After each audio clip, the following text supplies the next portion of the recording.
The newest addition to the Mission Impossible franchise, Mission Impossible Dead Reckoning Part 1, has dropped. So today I thought it was time for me to stop and review Mission Impossible Dead Reckoning Part 1. Please know that everything that I will say in this video is just my very own opinion. My name is SDub Nation, and you are free to comment down below your very own opinion on Mission Impossible Dead Reckoning Part 1. Please don't forget to check out that Twitter that's going to pop up on your screen right now. And also don't forget to come back later for Mission Impossible Films Ranked. With all of that out of the way, this is my first Mission Impossible movie review. I can't wait to talk about it. I recently got into Mission Impossible. I'm a new fan, so I can't wait to talk about this film.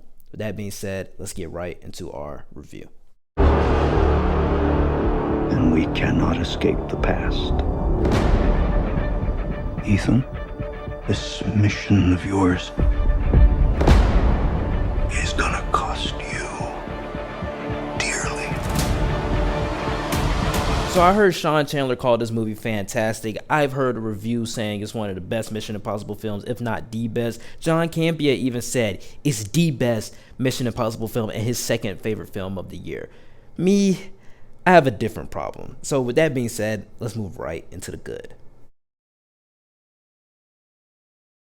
And the good thing that comes to mind here is that, again, Tom Cruise just knows how to entertain his audience with thrilling and exhilarating set pieces filled with action sequences and just top-notch stunts.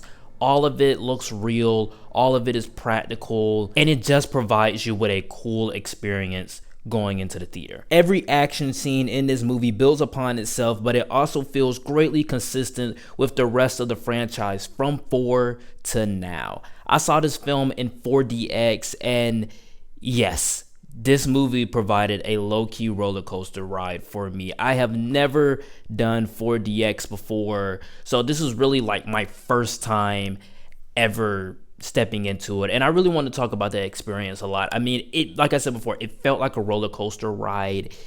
It was every punch you felt, every time the car crashed into something, you felt it. Just all of it worked for me. You feel everything in the movie, and even when the music is thumping loud and loud and loud, you feel it in your seats. Tom Cruise, that whole motorcycle stunt, it's great. And you feel the wind on your face while you're watching the film during a 4DX experience. And the only reason why I got the ticket for 4DX was because all of the IMAX screens, which I thought was going to be fake. I didn't really think that they were going to take up all the IMAX screens. Oppenheimer took up every IMAX screen, so I had to see this movie in 4DX. I saw it at the time of this recording. I saw it on a Friday, the 21st, versus me recording this the next day. Anywho, the stakes here are huge, and from the title of Part 1, it feels very epic in scope and size.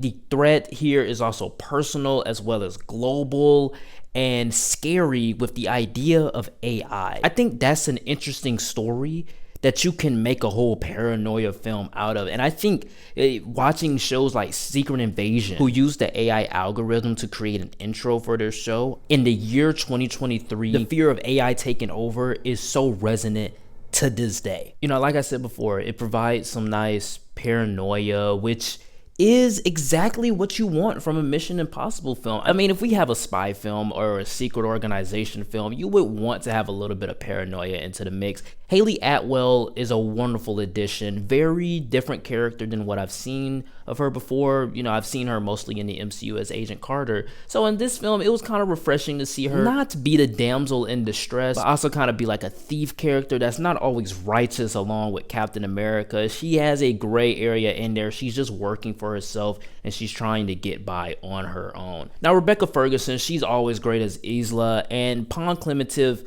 was just incredible inside of this film. She has basically a non-speaking role, but she can pull off this fierce physicality and look terrifying while doing all of it. Just like Fallout, we're peeling back the layers of Ethan's backstory. So the human villain inside of this film, or the human antagonist other than AI, he has a connection to Ethan's past. And I loved all of that. I think that was very interesting, and I wish the movie kind of went more into that route than we did with the whole AI story. But like I said, the stakes, the threat itself it feels personal because of that antagonist character. And even though this movie is marketed as a part one, and it seems like in the year 2023, we've had so many part one stories, Fast X, Spider-Man Across the Spider-Verse, I think this one is the one that felt the most complete. Fast X just ended. Spider-Man Across the Spider-Verse ended 30 minutes before it actually rolled credits. Within this movie, we have a start, a middle, and an end. The movie ends filling you up with anticipation of what part two is going to be. And I think that's one of many positives about this film. But I did have a couple of issues, unfortunately. So let's move right into the mixed. And the mixed thing that comes to mind here is the 4DX experience. Now, this is not a bad thing. This is not a good thing. This is just something that I wanted to talk about that kind of really made the experience something. So 4DX is an interactive experience. You know, the cars crash into things, the cars moving, you feel everything. It's like a roller coaster ride. Water spurts into your face, you see smoke everywhere. When somebody shoots a gun, you see the flash out the corner of your eye on the wall. It's such an interactive experience that was a cool experience to have, but I don't think I'm ever gonna go to a 4DX movie ever again, unless it's like Transformers. I don't think I'm ever going to go into a 4DX movie ever again. I only tried it with Mission Impossible because of the high octane action. But the thing is here is that every time that there was an action scene, I was invested, I was engaged. But when there wasn't an action scene, when it was all about story, when it was all about dialogue, and maybe I'm different, maybe I just don't have a high attention span, but I'm pretty sure if I was watching this in an IMAX room or in a Dolby or even in just a regular 2D screen, I was going to be invested. Because of the fact that we would go from a 20-minute action scene of us in roller coaster mode, and then for the next 15 minutes, we would have straight dialogue, then that kind of tainted my experience a little bit. Now, it didn't taint it to the point where I hate the movie. It didn't taint it to the point where I'm like, I'm never going to watch this movie ever again. It's just to the point that I had so much adrenaline going from action scene to action scene that when it was actually time to talk about the story, I just didn't care. And not gonna lie, I think that might be a bad. And look, everybody's praising this movie. John Campea said it's the best Mission Impossible film. Sean Chandler said it's fantastic. Me, I have a different problem. Maybe I'm just different. Maybe I don't have a high attention span. Maybe I'm just not as big as a Mission Impossible fan as I thought I was. Or maybe it was the fact that my goddamn Barbie poster got soaked in the rain while walking back to my dorm. Maybe that's the reason. I gotta say, this movie is not perfect. It's not fantastic in my opinion, but I do think that it has some redeeming qualities about it. The bad thing that comes to mind here is that the AI villain never gets as crazy as it should. I think this whole film could have been a Paranoia City for the entire team, a trust no one type of story. And there's glimpses of that, just not to the fullest extent. When the scene happened, I was like, finally, we're getting to the potential that an AI villain could have. Finally, we're getting into that. The trust no one aspect, the paranoia aspects. Finally, we're getting into that.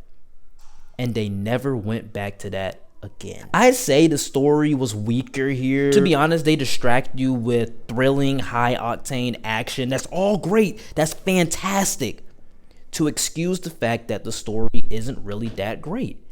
And I've read some reviews on Rotten Tomatoes, and they kind of prove my point. I kind of agree with them. Is that Tom Cruise is so great at action that in this movie, you forget that the story isn't all that interesting. The plot isn't all that interesting. Yes, it's global in size and it's huge and epic in scale. It's everything that you want a Mission Impossible movie to be. I get all of that. But when I walked out of the film, how did I feel? I felt like I had a great time with the action, but the story was lacking a bit. One last point, the Mission Impossible movies have kind of grown in their use of women since I think it had to be 4. So 4 was really the first time where I was like, okay, their use of women is getting better. And then 5 and then 6, great. All 3 of those movies, great. When you come into this movie, it's not spoiling, but a woman, actually 3 women, are used to motivate the main character. Tom Cruise's Ethan Hunt. 3 women are used to motivate this character to do a stunt that is pretty much tame compared to any other stunt he's done in these Mission Impossible films. Just the use of them is kind of lacking as well. In conclusion, Mission Impossible 7 or Mission Impossible Dead Reckoning Part 1 is exactly what I expected. But I'm surprised I didn't like it more. It has so much to love, but they made the bad mistake by focusing more on wowing people with the action that the plot gets buried underneath all of that. It's huge in scale, it's thrilling, it's exhilarating, but once I get past the action sequences, what's there left inside of this movie? I have to say, Mission Impossible Dead Reckoning Part 1 is an 8.9 out of 10, an A-, and I would say it's what you expected from a Mission Impossible film. It's everything that you want in a Mission Impossible film without many surprises. I guess that's the best way I can sum it up. There wasn't many surprises. There wasn't many twists and turns that wowed me as Fallout or Rogue Nation or even Ghost Protocol did. I keep going back to those 3 movies because those are really the standard for what these Mission Impossible films can and should be. Alright guys, that is it for the review. Please know that everything that I did say in this video was just my very own opinion, and you guys are free to comment down below. What did you think of Mission Impossible Dead Reckoning Part 1? Please don't forget to check out that Twitter that's going to pop up on your screen right now. And with that being said, like, comment, and subscribe. This is my first ever Mission Impossible movie review, so I'm very excited about this one, and in a couple of days, my very first Mission Impossible ranking. With all of that out of the way, like, comment, and subscribe once again, and I will see you all next time. Peace.